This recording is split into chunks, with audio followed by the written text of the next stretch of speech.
신앙을 더 깊이 알아가는 복된 삶 되시기 바랍니다. 오늘은 일어나라 이 길을 떠나자 라는 제목으로 요한복음 14장 27절에서 31절까지 말씀을 함께 보겠습니다.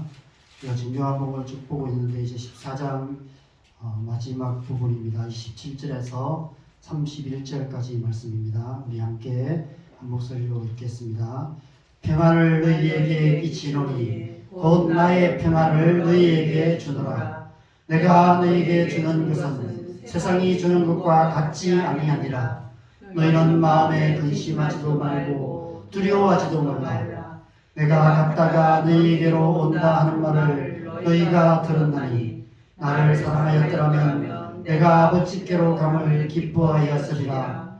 아버지는 나보다 크심이라. 이제 일이 일어나기 전에 너희에게 말하는 것은 일이 일어날 때에 너희로 믿게 하려 함이라. 이후에는 내가 너희와 말을 많이 하지 아니하리니 이 세상에 임금이 오겠습니다. 그러나 그는 내게 관계할 것이 없으니 오직 내가 아버지를 사랑하는 것과 아버지께서 명하신 대로 행하는 것을 세상이 알게 하려 함이로라. 일어나라 여기를 떠나자 하시니라. 아멘. 일어나라 여기를 떠나자. 오늘 본문 마지막 절에서 예수님께서 제자들에게 하신 말씀입니다. 우리는 지금 예수님께서 십자가에 못 박히시기 전 마지막 날 밤에 제자들에게 은밀하게 하신 말씀들을 함께 살펴보고 있습니다.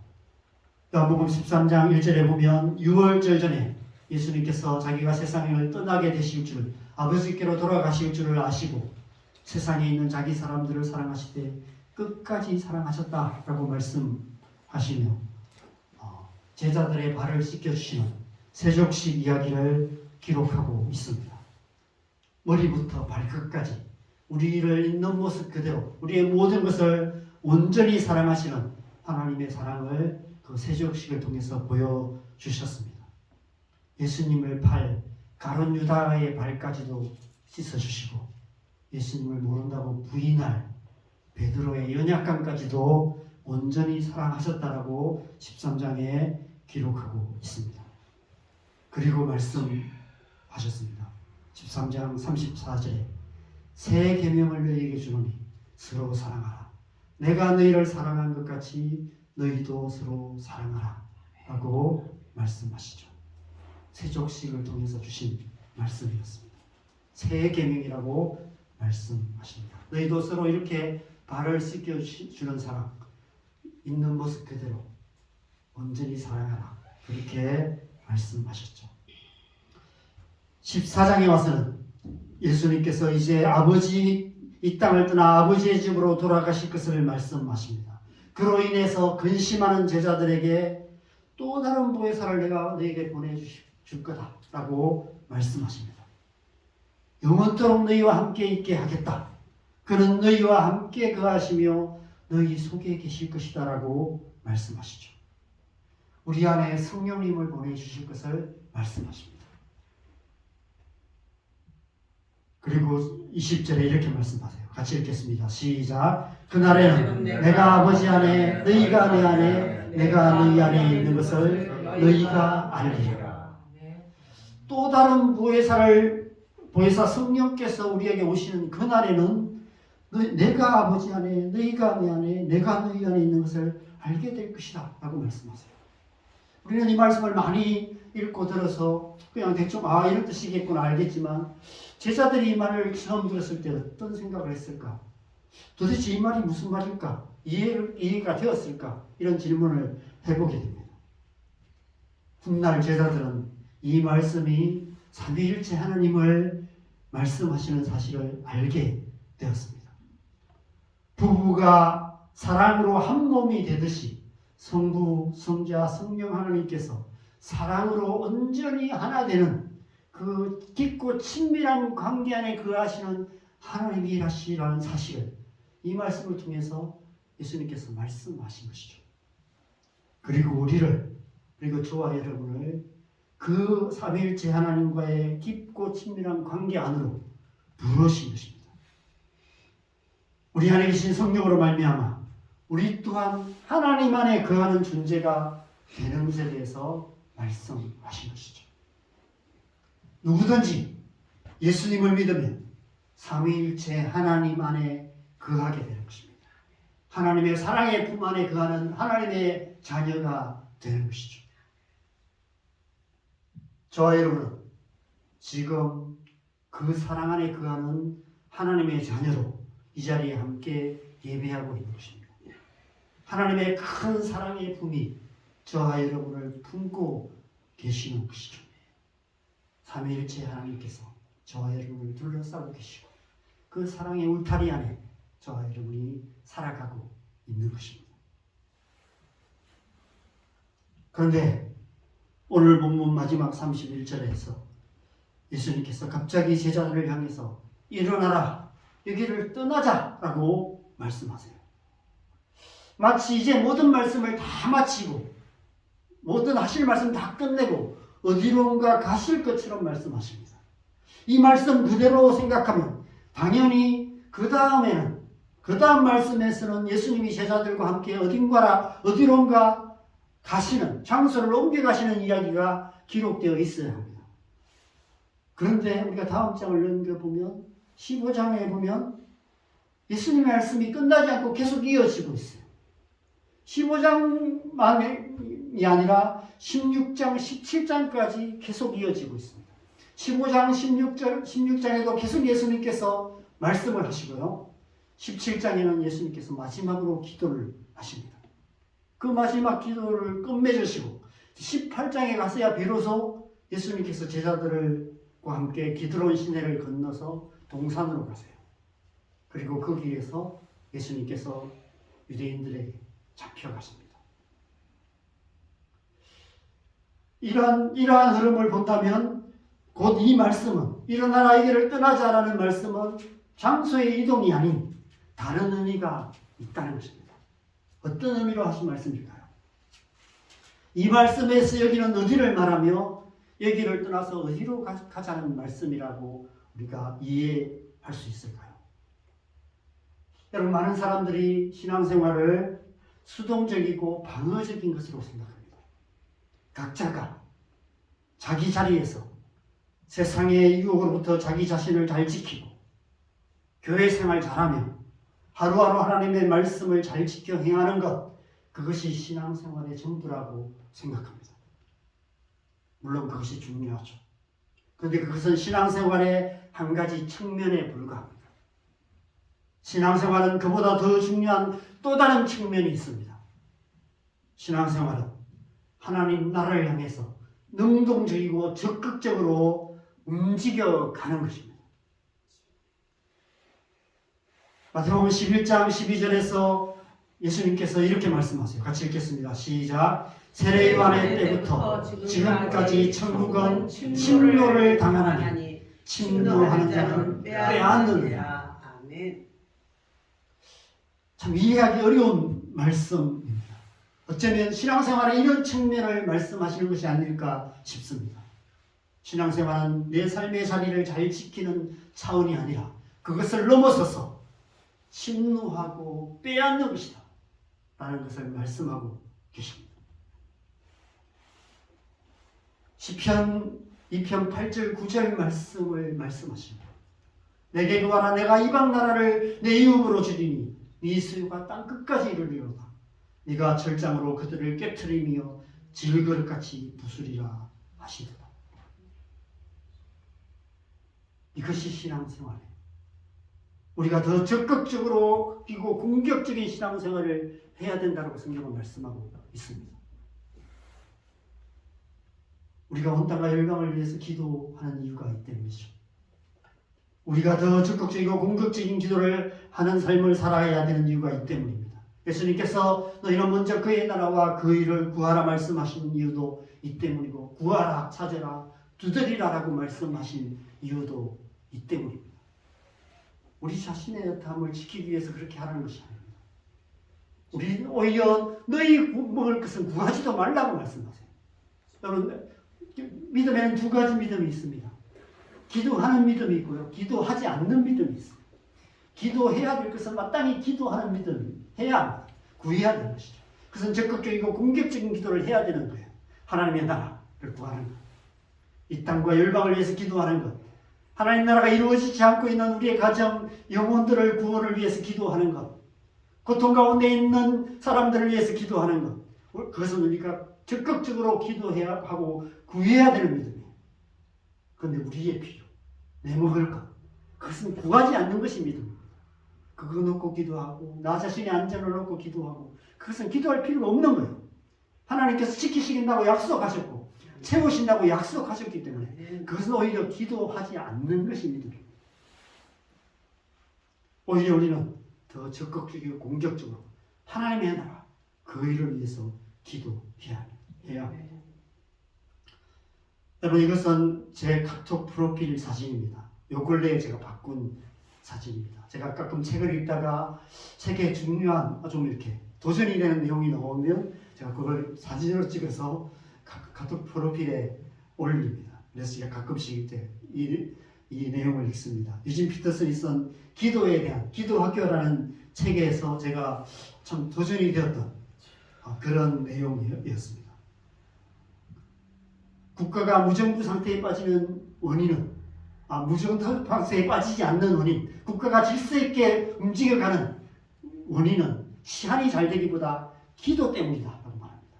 그래서 기도는 한계를 갖고 복합적인 애국심의 표현이다 이렇게 말씀하고 있습니다. 어떤 표를 내걸고 어떤 정치적인 운동들을 하는 것보다 더 정확하고 애정어린 애국활동, 그것이 기도라고 말씀하고 있습니다. 우리 사회가 조금이나마 건강하고 힘찬 모습을 띠는 가장 중요한 요인은 기도 때문이다. 누군가 기도하기 때문에.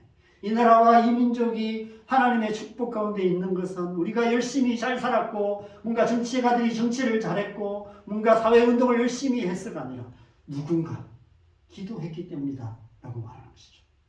그래서 기도가 원천적인 활동이라고 이야기하고 있습니다. 우리가 이 나라를 위해서 기도해야 되는 이유를 잘 설명해 주고 있습니다. 기도는 신앙생활의 능동적이고 공격적인 측면을 잘 표현해 주는 신앙 행위라고 말하고 있어요. 여러분, 우리가 이 나라와 민족을 위해서 기도해야 합니다. 지금 많이 정치 혼란 가운데 있죠. 그런데 기도할 때 기도에 있어서 제일 중요한 한 가지를 기억하고 기도해야 돼요. 여러분, 기도에 있어서 가장 중요한 한 가지가 뭔지 아세요? 기도는 은밀성이 중요합니다. 은밀한 곳에서 기도해야 돼요.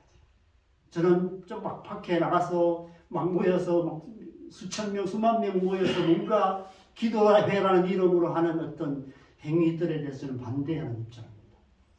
수백만 명, 수천만 명이 어디 광장에 모여서 하는 기도보다 아무도 모르는 곳에서, 은밀한 곳에서, 여러분이 골방에서 정말 이 나라와 이 민족을 가슴에 품고 기도하는 그 기도가 오히려 이 땅을 지키고 그 기도를 통해서 하나님께서 이 땅을 축복하실 줄 믿습니다. 오히려 몇 사람이 모여서 하는 이 작은 교회에서 모이는 새벽마다 하는 기도, 오히려 그런 기도들, 우리 조상들이 새벽마다 새벽 기도에 모여서 나라와 민족을 위해서 기도해 왔습니다. 많은 분들이 산에 올라가서, 저도 서울에 있을 때 삼각산을 가봤는데 삼각산 올라가면 저 산 꼭대기에서부터 시작해서 주야 주여 부르면서 나라와 민족을 위해서 기도하는 수많은 사람들이 있었습니다. 그것은 정치적인 기도가 아니었어요. 정말 하나님을 사랑해서 이 나라와 이 민족을 하나님 붙들어 주시도록 간절하게 기도했습니다. 그때는 좌도 우도 없었습니다. 정말 하나님 앞에 이 나라와 민족을 올려드리면서 기도했죠. 우리 또한 그렇게 기도해야 되는 것 같습니다. 우리가 이러한 신앙생활에 이러한 적극적인, 능동적이고 공격적인 측면을 더 잘 이해하려면 그 시작점을, 믿음의 시작점을 살펴봐야 합니다. 성경에 그런 삶을 가장 먼저 시작했던 한 사람이 있습니다. 바로 믿음의 조상 아브라함입니다. 창세기 12장 1절 말씀을 우리 같이 읽겠습니다. 시작. 여호와께서 아브라함에게 이르시되 너는 너의 고향과 친척과 아버지의 집을 떠나 내가 네게 보여줄 땅으로 가라. 하나님께서 아브라함에게 네가 사는 그 땅에서 하나님 잘 믿고 잘 살아라 말씀하지 않으셨어요. 고향과 친척과 아버지의 집을 떠나라 말씀하셨습니다. 내가 내게 보여줄 땅으로 가라 말씀하셨어요. 그래서 그는 그 말씀을 따라서 고향과 친척과 아버지의 집을 떠났고 많은 우여곡절을 겪으면서 마침내 하나님의 약속의 땅 가나안 땅에 들어갔습니다. 그 후 수많은 믿음의 사람들이 이 아브라함의 발자취를 뒤따르고 있습니다. 이 땅의 역사 속에 하나님께서 수많은 하나님의 사람들을 이 말씀으로 부르셔서 그들로 하여금 하나님 나라를 향해 살아가게 하셨어요. 저도 오래전에 이 말씀을 통해서 하나님의 부르심을 받았고 지금까지 이 부르심을 따라 살아가고 있습니다. 여러분, 신앙생활은 떠나는 것에서 시작됩니다. 날마다 믿음으로 하나님 나라를 향해서 나아가는 것이 신앙생활입니다. 제자리 잘 지키고 내 밥그릇 잘 지키려고 애쓰고 나의 작은 신앙 하나 잘 지키려고 애쓰는 그런 수준에 머물러 있는 것이 아니라 예수님께서 일어나라 이 길을 떠나자라고 말씀하시는 이 말씀 따라서 우리의 안정됨을 떠나서 하나님이 말씀하시는 곳으로 나아가는 것, 그것이 신앙생활입니다. 여러분, 우리는 누구나 안전한 것을 원하죠. 안정된 삶을 원합니다. 안정감, 그것이 우리에게 중요합니다. 안전한 삶의 자리를 떠나 낯선 곳으로 향하기를 두려워합니다. 우리의 마음에 평안함을 주는 관계와 익숙한 환경과 우리에게 기쁨을 주는 어떤 삶의 요소들을 버리고 불확실한 미래, 불확실한 상황으로 나아가는 것을 두려워합니다. 그래서 믿음이 필요해요. 그래서 11장 8절에 보면 믿음으로 아브라함은 부르심을 받았을 때에 순종하여 장래의 유업으로 받을 땅에 나아갈새 갈 바를 알지 못하고 나아갔다라고 말씀하고 있습니다. 아브라함이 된 것, 그것은 믿음으로 말미암은 것입니다. 안전하고 익숙한 삶의 자리를 떠나 불확실한 미래를 향해 믿음으로 나아갔던 것이죠. 그 결과 그는 믿음의 조상이 되었습니다. 아브라함만 아니라 구름같이 허다한 믿음의 증인들이 그렇게 살았다라고 히브리서는 말씀하고 있습니다. 그들은 안전한 삶의 자리를 떠났고 편안한 관계를 떠났고 세상에 있는 좋은 것들을 버렸고 하나님의 부르심을 따라 살았습니다. 예수님께서 지금 제자들에게 그리고 저와 여러분들에게 동일하게 말씀하고 계세요. 일어나라, 여기를 떠나자. 고향과 친척과 아버지의 집을 떠나 내가 내게 지시할 땅으로 가라 라고 말씀하고 계세요.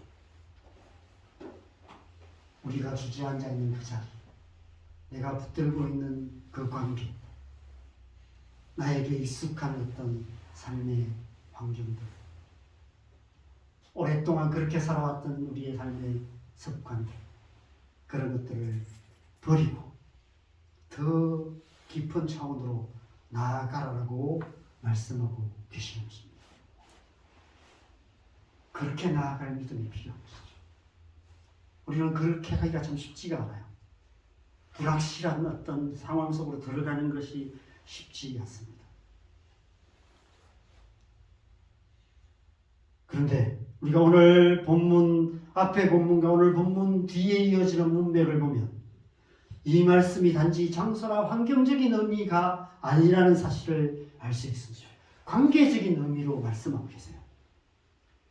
특별히 여러분, 우리는 관계 가운데 나아가는 것이 참 쉽지 않습니다. 저는 참 극내향적인 사람이에요. 그래서 새로운 관계 가운데 나가는 게 참 어렵습니다. 그냥 평안을 주는 익숙한 관계 안에 머물고 싶은 마음이 있습니다. 기쁨을 주는 편안한 관계들이 있죠.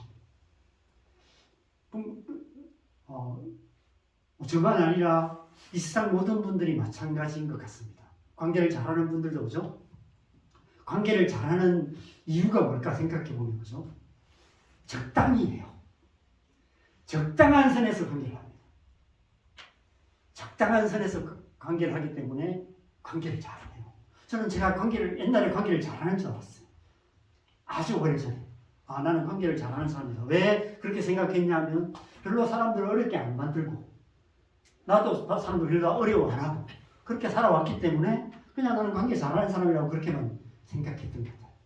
그러다 제가 이제 선교단체에 들어가서 훈련받고 공동생활하는 어떤 공동체를 하면서 알게 되었어요. 내가 관계를 잘하는 사람이 아니구나. 나는 정말 관계를 못하는 사람이구나. 나는 좀 이렇게 관계를 적당한 선에서 제가 원하는 관계의 선이 있습니다. 그 선을 좀 넘어오면 제가 좀 힘들어하는 사람이에요. 물러선 스타일인 것 같아요. 그래서 그런 선에서 관계를 해왔고 지금도 그걸 참 버리기가 힘든 것 같습니다. 그래서 계속해서 그런 관계 속에 있는 것 같습니다.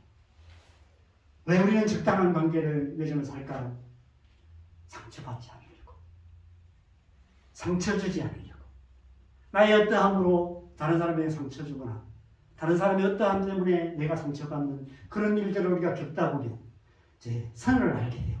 이 사람은 이 정도 선에서 관계를 해야 되는구나. 저 사람은 저 정도 선에서 관계를 해야 되는구나 하는 것을 알게 됩니다.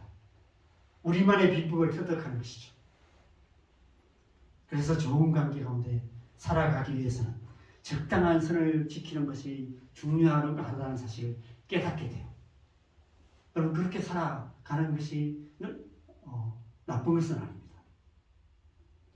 이 세상이 평화롭게 모든 관계들이 원만하게 움직여가는 것은 그런 적당한 선을 지키기 때문이죠. 근데 우리가 그런 선을 지키다 보면 문제는 더 친밀한 관계를 맺지 못한다는 것입니다. 모든 사람과 그 정도 선에서만 관계를 맺다 보면 더 친밀한 관계 가운데 나아가지 못해요. 그런 관계 안에 있다가 이제 더 친밀한 관계를 요구되는 관계 속에 들어가게 되면 어려워지는 거예요. 그래서 많은 사람들이 결혼을 안 하려고 해요. 왜냐하면 결혼은 더 친밀한 관계 가운데 나아가야 되기 때문에 그냥 내 혼자 사는 게 편해요. 그렇게 살아가는 것입니다. 그렇게 살다 보면 주변에 사람은 많지만 정말 내 모습 그대로를 내어 보일 수 있는 사람이 없어요. 나를 온전히 아는 사람이 없습니다. 나와 깊고 친밀한 관계를 맺을 수 있는 사람이 점점 더 없는 것이죠. 그래서 결국 세상과 고립된 그런 관계 가운데 살아가는 것입니다. 모든 사람과 적당한 선에서 그렇게 그냥 안전하고 편안하게 나 자신을 지키며 그렇게 살아가는 것이죠. 하나님께서 우리에게 일어나 여기를 떠나자라고 말씀하시는 것은 좀 더 깊은 차원으로 나아가라는 것입니다. 좀 더 깊은 관계 가운데로 우리를 초청하고 계시는 거예요. 공동체 가운데. 그래서 때론 낯선 사람들 속에 가게 하시고 때론 언어가 다르고 문화가 다른 사람들과의 관계 속으로 인도하시기도 하십니다. 우리를 힘들게 하는 사람들 속으로 들여보내십니다. 그 속에서 가룟 유다 같은 사람도 만나고 베드로처럼 베드로의 연약함까지도 보게 하시는 것입니다. 우리 자신의 연약함도 드러나게 하시고 다른 사람의 연약함으로 말미암아 또 우리가 어떤 어려움을 당하는 고통을 당하게 도와주시는 것이죠. 왜 교회가 중요할까요? 왜 우리를 교회 공동체 안에 보내셨습니까? 교회 공동체를 통해서 우리를 그런 관계 속으로 우리를 초청하시는 것입니다. 내가 너희를 사랑한 것 같이 너희도 서로 사랑하라라고 거듭거듭 말씀하시는 이유. 어디서 우리는 그렇게 사랑할 수 있습니까? 교회에서. 교회 공동체 안에서. 우리는 그런 더 깊고 친밀한 관계 가운데 살아가는 법을 배워가게 되는 것입니다. 왜 그것이 중요합니까? 하나님 나라가 그런 것입니다. 하나님 나라는 적당한 선에서 관계하는 그런 것이 아니라고 저는 믿습니다. 하나님의 나라는 우리 자신을 온전히 내어 보이고 다른 사람을 있는 모습 그대로 온전히 사랑하는 그런 관계 속에 살아가는 것, 그것이 하나님 나라입니다. 그 하나님 나라가 가장 가깝게 실현되어야 될 곳은 사실 우리 가정이죠. 그렇죠? 우리의 가정은 우리 자신을 있는 모습 그대로 내어 보이는 곳이고 서로를 있는 모습 그대로 사랑하는 곳입니다. 저는 요즘 와서야 비로소 우리의 자녀들을 있는 모습 그대로 사랑하는 법을 이제 배우는 것 같아요. 우리 아이들이 20대가 됐는데 이제야 조금 우리 아들이 이런 아들이구나, 우리 딸이 이런 딸이구나 하는 것을 이제야 있는 모습 그대로 그냥 비판 없이. 옛날에는 그렇게 좀 생각했어요. 큰 소리 얘기하면 안 되는데 내 자식 안 하고 싶다 이런 생각이 들 때가 많았습니다. 그런 생각들도 많이 했죠. 지금은 그렇지 않아요. 지금은 그냥 우리 아들 우리 딸 그냥 있는 모습 그대로 그냥 받아들이는 마음들이 제게 생기는 것 같습니다. 교회라는 것도 그런 곳이어야 되죠. 교회라는 것도 서로를 있는 모습 그대로 사랑하는 법을 배우는 것. 그런데 그것이 참 쉽지가 않습니다. 교회 안에 우리를 어렵게 하는 사람들, 힘들게 하는 사람들이 많기 때문에 그렇죠. 그럴 수밖에 없어요. 거기에서 우리는 예수님께서 우리를 있는 모습 그대로 사랑하신 것처럼 우리 또한 그렇게 사랑하는 법을 배워야 하는 것입니다. 그런데 오늘 말씀에는 이보다 더 본질적인 의미가 있습니다. 지난주에 삼위일체 교리의 중요성에 대해서 잠깐 나누었죠. 지금까지 제자들은 여호와 하나님 한 분만 믿는, 유일신을 믿는 그런 신앙 가운데 살았습니다. 그들의 믿음은 창조세계 바깥에 계시는 창조주 하나님을 믿는 믿음이었습니다. 여호와 하나님만이 그들의 유일한 믿음의 대상이었죠. 그런데 예수님께서 하나님의 아들로 이 땅에 오셨습니다. 우리와 함께 계시는 하나님이 되셨어요. 그리고 이제는 또 다른 보혜사를 보내실 것을 말씀하십니다. 우리 안에 계시는 하나님이 되실 것이다라고 말씀하세요. 사랑으로 온전히 하나 되신 삼위일체 하나님에 대해서 말씀하십니다. 그리고 우리를 그 삼위일체 하나님과의 그 사랑의 관계 안으로 부르고 계시는 거예요. 일어나라, 여기를 떠나자라는 이 말씀은 하나님에 대한 1차원적인 믿음에서 일어나서 더 깊은 차원으로 나아가라라고 말씀하시는 거예요. 삼위일체 하나님과의 깊고 친밀한 관계 가운데 나오라고 말씀하시는 것입니다. 하나님을 믿음의 대상으로만 바라보는 그 차원의 믿음이 아니라 저 멀리 우주 끝 어딘가에 계시는 그 하나님을 멀리서 그저 멀리서 바라만 보고 있는 그런 차원의 믿음이 아니라 그 하나님과의 깊고 친밀한 관계 안으로 뛰어들어가는 그 관계 안으로 나아가는 그 믿음에 대해서 말씀하고 계시는 것입니다. 그래서 오늘 이 말씀 다음 장인 요한복음 15장에는 포도나무와 가지 비유를 말씀하세요. 내 안에 가라, 나도 내 안에 가리.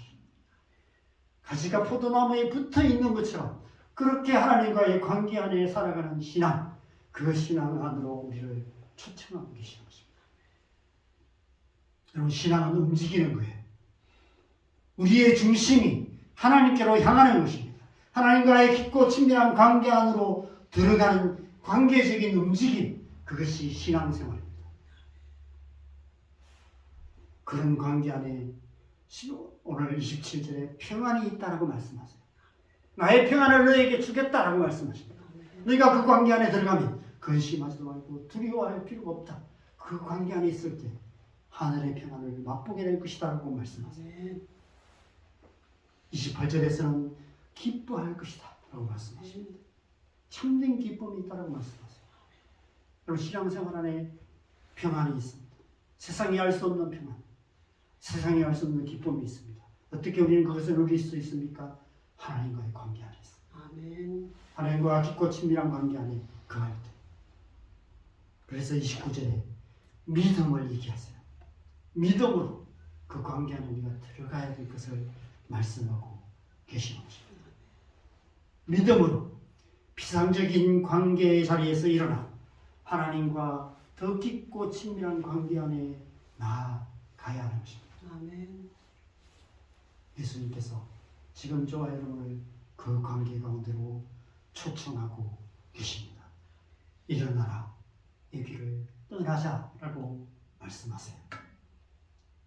아가서 2장 10절에 나의 사랑 내 의의 번자야 일어나 나와 함께 가자라고 말씀하신 것처럼 제자들의 손을 잡아 일으키며 하나님과 깊고 친밀한 관계, 삼위일체 하나님과의 그 관계 안으로 우리를 인도하고 계시는 말씀이 오늘 본문 말씀인 것입니다. 이 하나님의 부르심을 따라서 날마다 하나님과의 깊고 친밀한 관계 안에 나아가는 저와 여러분 되시기를 바랍니다. 우리의 신앙생활이 그저 멀리서 하나님만 바라보며 살아가는 신앙이 아니라 이 자리에서 내 믿음 지키려고 애쓰는 신앙이 아니라 일어나서 하나님과 관계 안으로 점점 더 깊이 나아가는 그런 신앙생활 되시기 바랍니다. 이 한 주간도 그렇게 하나님과 깊고 친밀한 관계 안에 살아가는 저와 여러분 되시기를 주님의 이름으로 간절히 축원합니다. 함께 찬양하겠습니다.